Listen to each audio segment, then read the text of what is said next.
the story of Ruth and Boaz, an incredible and inspiring romance. So, everyone, how are you?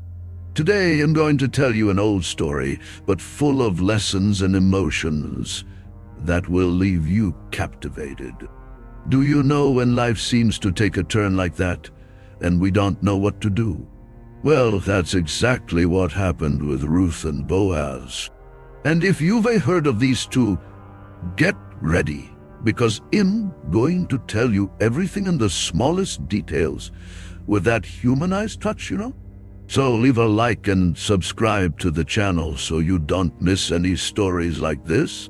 Well, it all starts with Naomi, a woman from Bethlehem, who lived with her husband Elimelech and her two sons, Mahlon and Chiliam.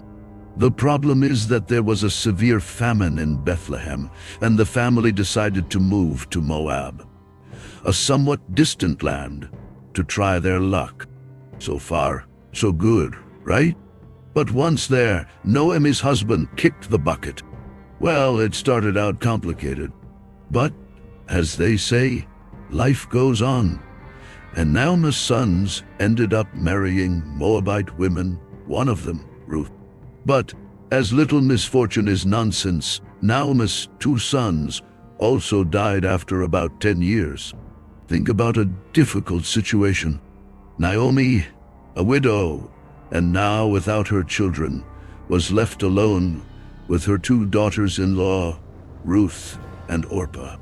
Naomi, full of bitterness and sadness, decided to return to Bethlehem. She heard that the famine had passed there and that now things were better. And that's when she said, "My daughters, go back to your families, find another husband, because I have nothing left to offer you." Orpah, after much crying and hesitation, ended up returning. But Ruth, oh, that was different. She just didn't want to leave Naomi alone. Ruth said something that still inspires many people today. "Wherever you go, I will go. Where you stay, I will stay. Your people will be my people, and your God will be my God." Wow, what loyalty, right? Seriously, it's a standing ovation. So the two returned to Bethlehem. But when they got there, Naomi was so bitter, so hurt by life, that she even asked to change her name to Mara, which means bitter. You can feel the pain, right? She thought that God had forgotten about her, that all that was left was suffering. But what no one knew was that things would start to change. And change for the better, understand? At that time, the barley harvest was taking place in Bethlehem. And then Boaz entered the scene. A rich, respected guy, and above all, good people. He was related to Elimelech, Naomi's deceased husband. Boaz had a field where workers harvested barley. And Ruth, who wasn't stupid or anything, went to Boaz's field to pick up the grain that fell to the ground. This was a custom at the time. They left some leftovers for the poor and foreigners to take. A great gesture of solidarity, right? Boaz, who wasn't one to let anything go by, saw Ruth gathering grain and asked his workers who she was. When he learned that it was the Moabite who returned with Naomi, he was impressed. They had already talked about her loyalty, the way she dropped everything to take care of her mother-in-law. And that messed with the guy. Boaz went there and spoke to Ruth, told her to continue picking in his field, and that she didn't need to worry, because no one was going to mess with her. He even asked the workers to drop more ears on purpose, so Ruth could pick them up. What a man of God, huh? Ruth didn't understand such kindness, because after all, she was a foreigner. She asked Boaz why he was being so nice to her, and he, in that wise way, replied that he had heard about everything she did for her mother-in-law, and that he was hoping that God would reward her for that. Look at that answer! And Boaz didn't stop there. He assured her that she would have enough for herself and Naomi. And Ruth, all grateful, returned home telling her mother-in-law everything. Naomi, who was no fool, realized that Boaz was interested in Ruth. And that's when she started to come up with a plan. She knew that Boaz was a kinsman redeemer. That is, he had the right and duty to care for the family's widows, marry them, and preserve the lineage. So, she said to Ruth, "My daughter, you need a home, and Boaz is the right person for that. Go to the threshing floor, where he will be working, and do the following. After he has eaten and drunk, you go to him, lie down at his feet, and wait." Now, let's face it, that was a huge risk, right?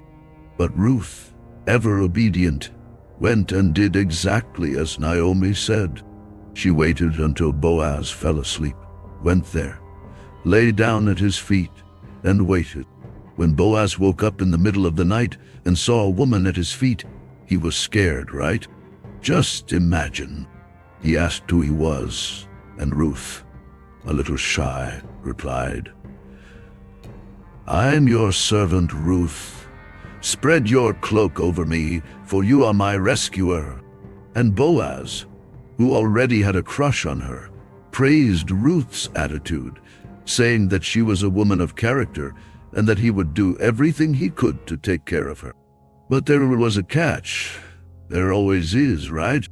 There was another closer relative who had the right to rescue Ruth before him.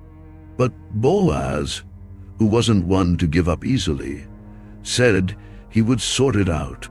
The next day, Boaz went to the city and gathered the elders to resolve this issue. He found the relative and explained the situation.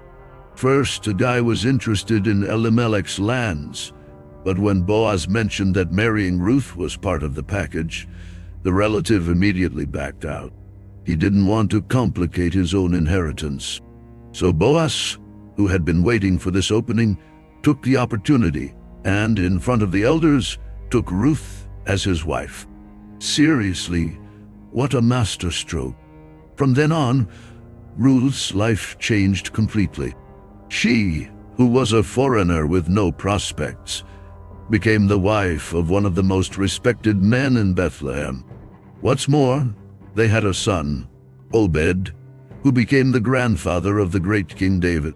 Just imagine Ruth, who came from a distant land, was now part of the lineage of David, and later, the lineage of Jesus. Can you see the importance of this story? And what happens to Naomi? My people, her life took a complete turn. That woman who had previously been bitter, without hope, now had a grandson in her arms, a restored family, and the joy of knowing that God had not forgotten her. Can you feel the turn? She became Naomi again, full of meaning, love, and of course, gratitude. This story, my friends, is a great example of how life can surprise us, even in the most difficult moments. It is a lesson in loyalty, faith, and courage, showing that sometimes the simplest things, such as kindness and integrity, can change the destiny of a person, or even entire generations. If you liked this story, don't forget to subscribe to the channel, give it a like, and share it with anyone who needs to hear this message of hope. So, were you inspired? I hope so, because the story of Ruth and Boaz is living proof that we should never give up, even when everything seems to be lost. Ruth's loyalty and Boaz's kindness transformed their lives and the lives of many others. So, let's be like them. Let's do good and believe that, in the end, everything can work out. Until next time, everyone.